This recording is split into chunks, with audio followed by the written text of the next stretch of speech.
How are you?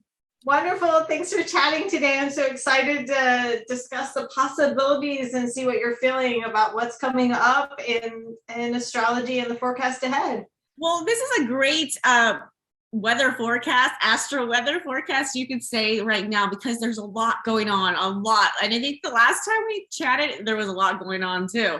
And we all saw how that played out. So this is another one. And this happens every like spring, summer, and every like winter solstice, every summer solstice. So this is a typical kind of timing for things to get a little wild. And as we can see, our lives are already been wild. I mean, there's been so much inflation, there's been the war, supposedly COVID's dying, but it's really not. And, you know, all that type of thing. Things are getting back to normal. And meanwhile, there's a whole bunch of people who are still depressed from being isolated for so long.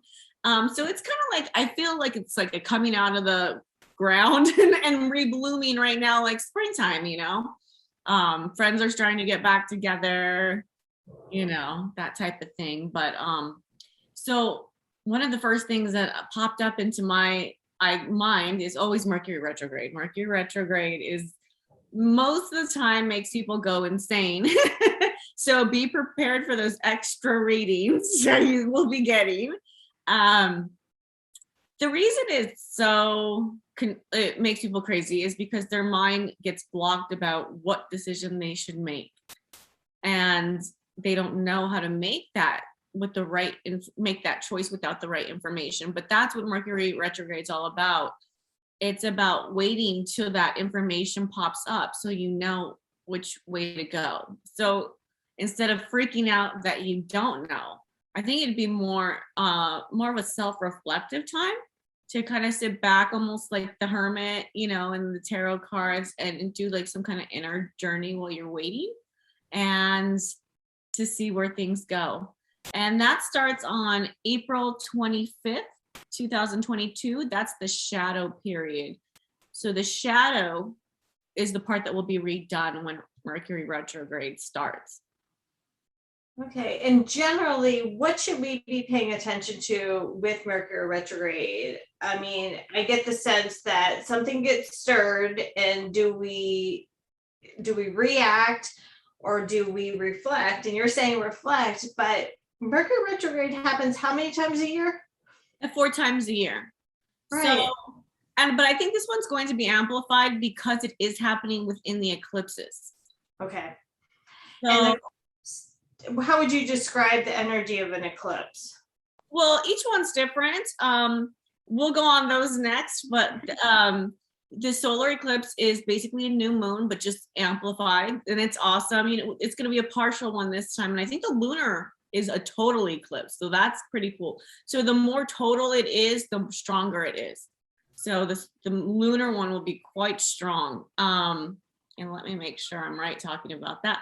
But so to me, like basically what a Mercury retrograde is, as you said, like, are you supposed to sit there and reflect? Are you supposed to react? Most people react because they're just reactive, and people go crazy and have mental meltdowns, like literally like anxiety meltdowns, no joke.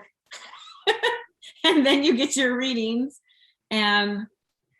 but what it's all doing is it's there for a reason, and you will start making changes. Though they always say, oh, don't sign a lease, don't get a new job, don't do all these things, but that's actually the things that it's causing you to do.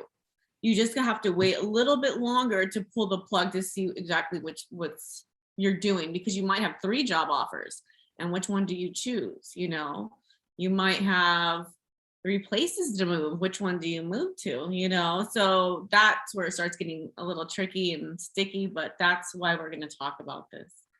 And then the solar eclipse is the partial eclipse. That's on April 30th, and that's 10 degrees Taurus. I don't know if you want to talk about Taurus a little bit, or basically about like the rooting, or to me, it's more like money. It's more your fulfillment. I always have a very calm time in May. I don't know why, but I do. Go ahead.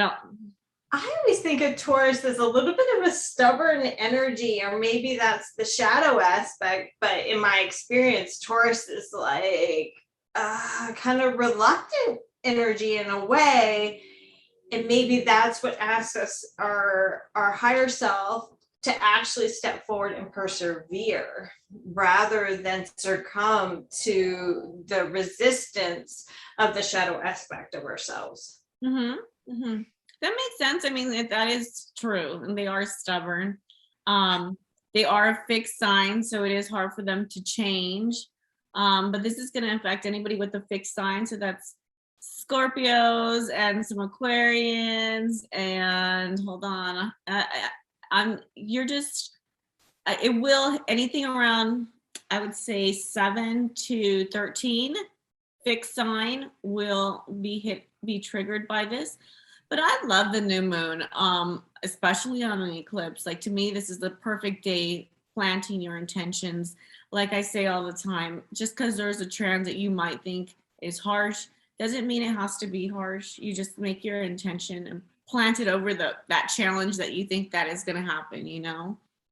I definitely think of transits like that Finding Nemo. Do you know when the dad goes on? I always get the three letters mixed up, the ALC or the ELC, where you have that opportunity to jump in the flow of the collective consciousness, or this wave of energy that is pulling you through. And it's a great opportunity. It doesn't mean it feels good or it's comfortable, but it's an opportunity to kind of open up. And maybe it's no different than, okay, it's raining outside, let me get my umbrella or put that extra coat on. It's like, it doesn't mean we live by it, but we can work with it rather than be in opposition to the energies that are playing out in the cosmos. Absolutely. I mean, I enjoy looking for squares before I look at easy elements, because easy elements mean you might miss it. You might not even notice that something was in front of you that was an opportunity. We also have some great planets going on here. We have Jupiter and Venus at 27 Pisces. Anybody with any kind of water sign is going to have a lovely little time there. And I happen to be one of those people. And so are you, Crystal. So we should have some, even though there might be some challenges in other places, there's something there that balances it out. And that's more in the Pisces arena, which is maybe we'll be more, in tune to our dreams. There's something that is unlocked that we've been looking for, that we're given a piece to the puzzle, and I know for Pisces, we don't really care about material things the way like a Taurus would, right? Like for a Taurus, they want money. We all want money and stability, and more is better kind of world. But I think the Piscean energy is so pure. It's just so like, I'd rather you give me a rock that you got at your favorite beach than I would like if you gave me $100 Amazon gift card. Like, to me, one means more to me. And I think that's kind of like the Piscean vibe. And with Jupiter there, it's going to enhance, I'm going to also say love and money. I can see that. And I pulled a couple cards out, and it's interesting because it's playing right into what you say. And what fell out was the idea of truth and planting seeds. So it's like, what are we willing to invest in? When you plant a seed, it requires an emotional and energetic investment. And it seems like these transits are saying, here's the truth. Do you want to put your head in the sand, or do you want to listen and follow through? With the bottom jack energy being the Two of Wands, and really this just speaks to, again, seeing it through. Yeah. And to me, the Two of Wands is always like that choice between the two paths too, right? Like, yeah, what action will I take on what path, or that type of thing. Yeah, interesting. I liked that you said that. So we're having a balancing of rooting ourselves, seeing what we really want, but yet keeping it authentic. Yeah, and it's interesting. And it's so wild because we do not talk about what cards we pull or everything we're going to talk about. And yet it's so just flows because bottom deck energy is the Queen of Wands with the Queen of Diamonds. And it's like, what are you going to nurture, and how is the emotional body speaking to you to work in the physical plane? And the same two polarities come forward when it speaks to relationships. Oh, sweet. Get your deck with the last deck that I pulled out. So dark night of the soul with relationships. So what do you really want, and how do you want to connect? And it is more on that intimate level. Like some relationships can stay more on the surface, like what can we buy together? What can we get a house together? And some really create that deeper intimacy where you share your soul to each other. And that actually Jupiter and Venus are in the 8th house. So Oh, wow. I don't even know what to say. I know. But how beautiful to find those intimate parts of ourselves and see that with another. And while it's beautiful to go in hermit mode and reflect, until we connect with another human being, it seems like our own reflection can get lost in translation without the application of being seen, felt, and heard through a connection that is authentic.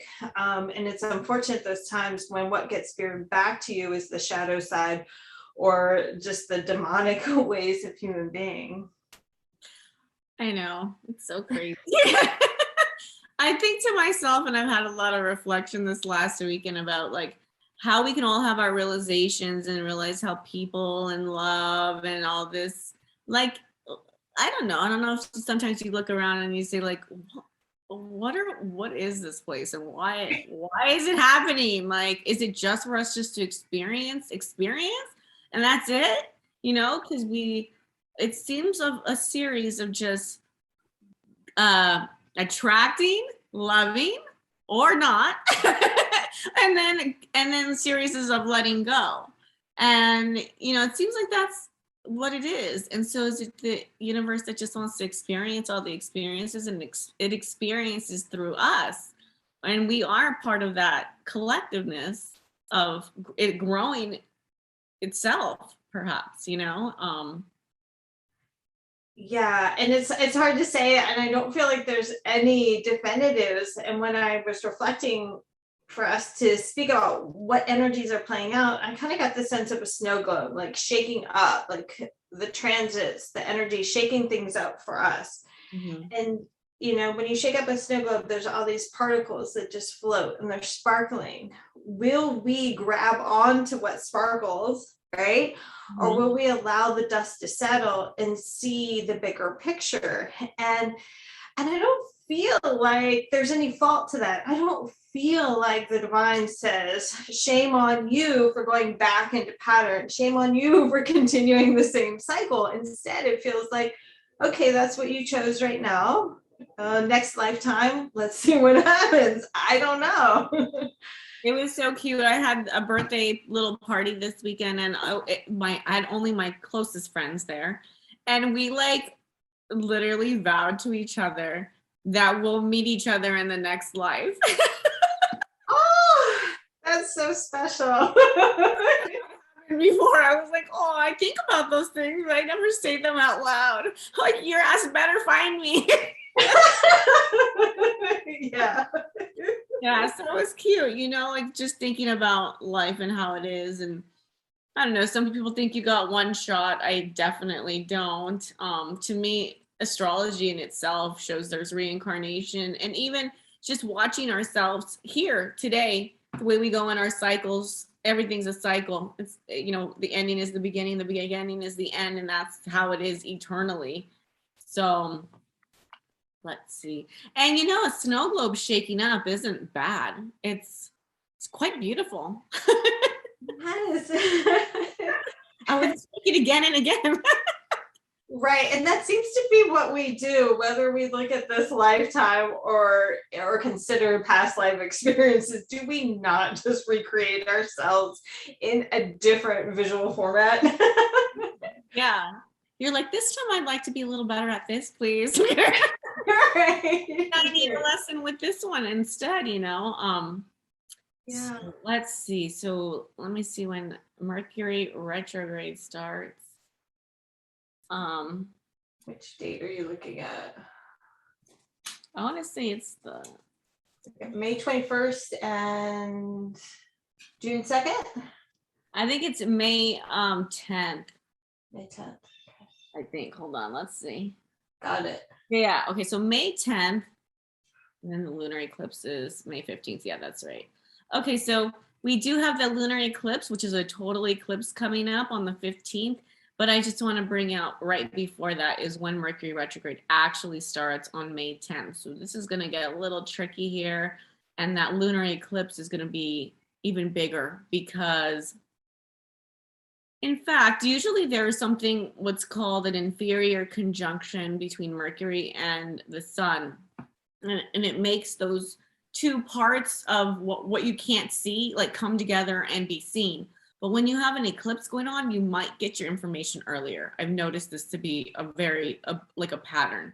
So on May 15th, you might already know at the beginning of this retrograde cycle more than you normally would on a retrograde cycle.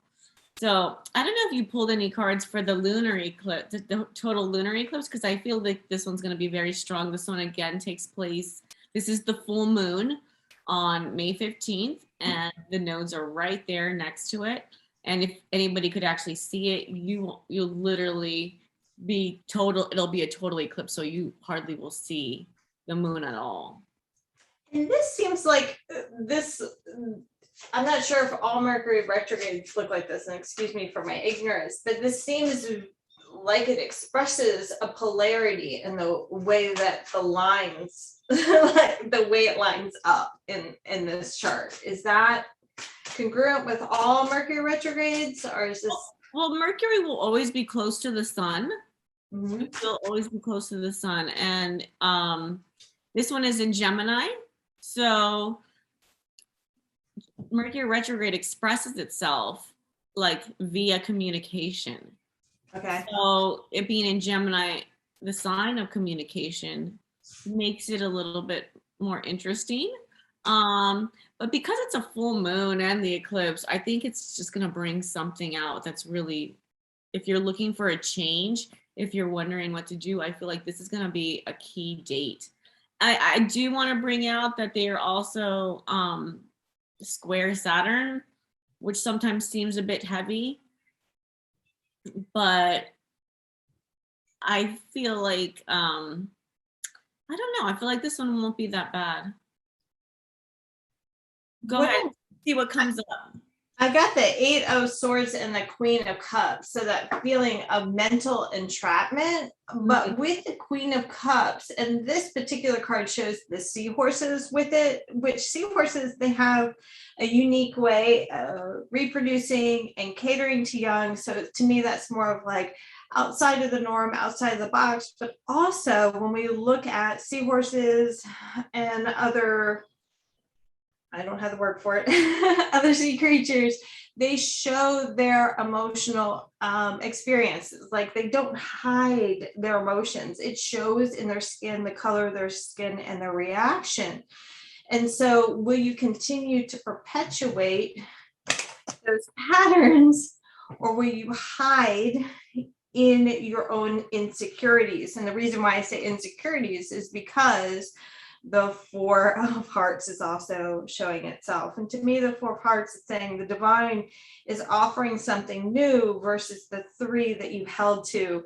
It's kind of like glory days versus let's grow up and move on from that. Yeah, looking at what you have versus what you don't have. Being in gratitude. Yeah, I would love to hear some stories if anything's hitting anybody at a very close spot. the vertex on that day will be hitting my Jupiter exactly, so that I will report back to you on that. That should, the vertex is what's called a fated interactions, and the nodes, of course, are those connections with like reincarnation, those fated moments as well. So we're gonna have especially because it is a full moon, and you know, it's a full moon in Scorpio. Scorpios are, Scorpio. I don't even know.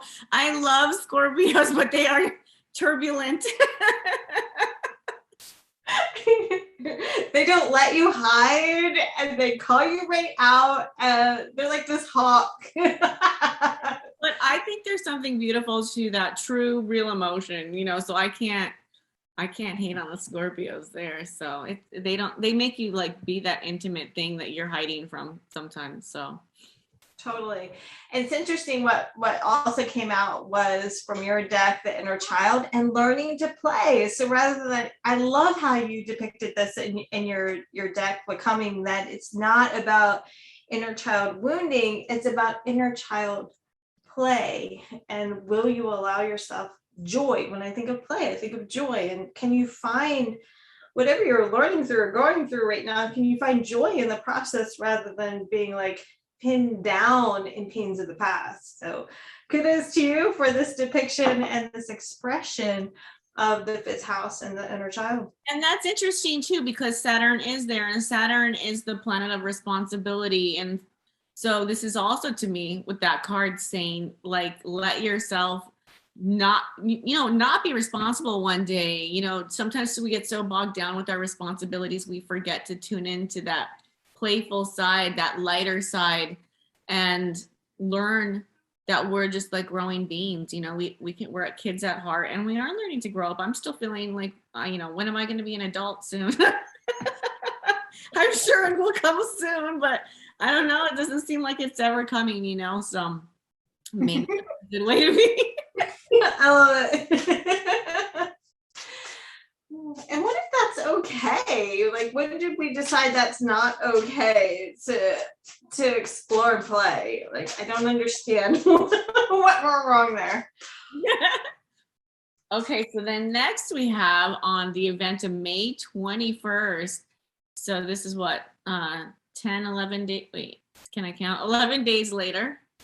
11 days later, after the lunar eclipse, we have the inferior conjunction of the Sun and Mercury, which basically is a large complicated word for the Sun and Mercury in the same degree, and that's 0 degrees Gemini. So this is the date that you will see like a dam opening up, and you like more information being revealed to you, all those things that you might have not seen, that mail that you're waiting for, that job interview that you're waiting to hear back from, all those types of things I think will happen between the lunar eclipse and this day.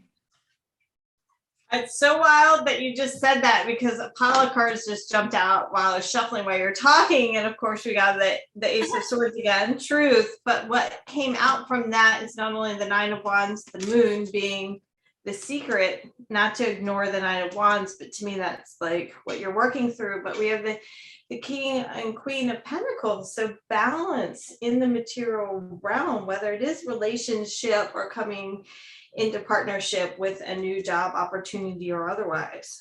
So, well, it's going to mean something for everyone, a different thing for everyone. We're each working on our own type of projects.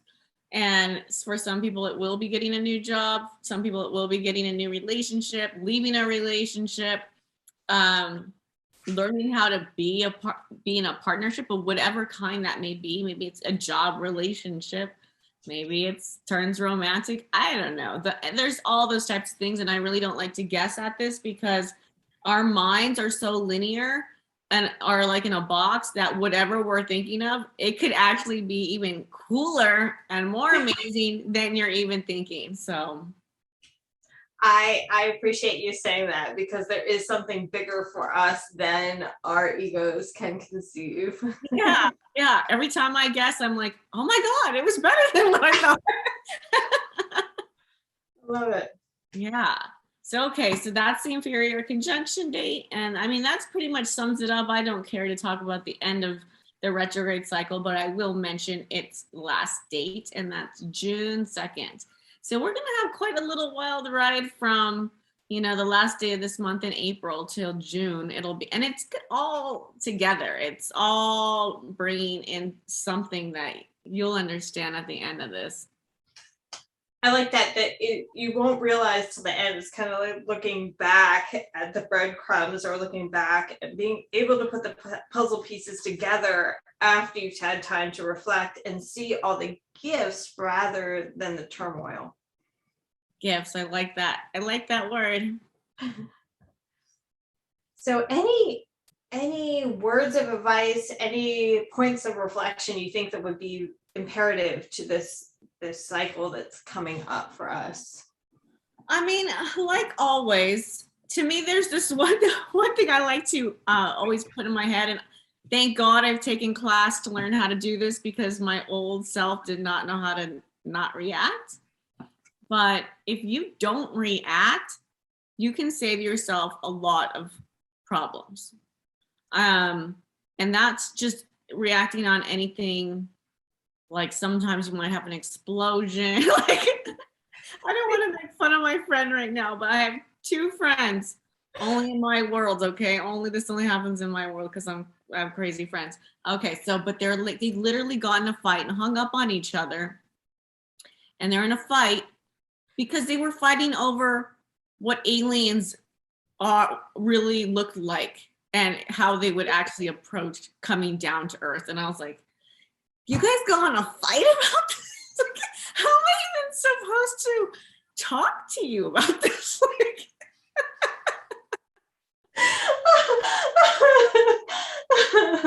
because it's like, if we really react about something, like anything can turn into a source of conflict, and instead of coming from it from a place of like, okay, I'll listen to you and receive what you're saying. I might not always understand where you're coming from, but at least meet you halfway, or at least listen to your point and not be reactive, or have that ego part of it. It's way easier to have an easier time through something like this. Yeah, and even when you're manifesting or setting that intention or making that prayer for guidance, for support, you might have this linear perspective of what you want to receive from the divine. The divine might be laying out this beautiful opportunity for you, but all you can see is how they've taken something away versus how it realigns you to something in the future, or in this case, an opportunity to see a new perspective or respect differences. Right. Yeah, and I'm really excited about this one right now, because I have something potentially really big in the world going on. And I'm also really trying to not hold on to it. I'm trying to let it go and just see where it goes. I don't want to be disappointed, or I don't want to put too much, emphasis on it either. But it could be really awesome. And, but I also think if it doesn't happen, the universe knows best for us, right? Yeah. And I think that's the best place to be, is open to clear out the past, open to receive the guidance right now, and take a step forward, like that fool's journey, the fool's card. Will you take a leap of faith regardless of what you can't see ahead of you? And I think that is the most beautiful act of surrender we can do in our growth process, rather than hold on to the past because it's all we know. Yeah. Yes. That is totally true. Who says that quote that says, take a leap and the next will appear? But I love that quote, because sometimes you just really don't know. You can't see it, but you're just going to go. Yes. Yes. Well, anything else? Not that I can think of, just this sense of appreciation for this opportunity to speak with you and to just explore this lifetime. It's easy to get pinned down by the pitfalls, but can we open up to see the blessings? So Thank you for being a part of that. Oh, thank you. And thank you so much for this discussion. And as always, too.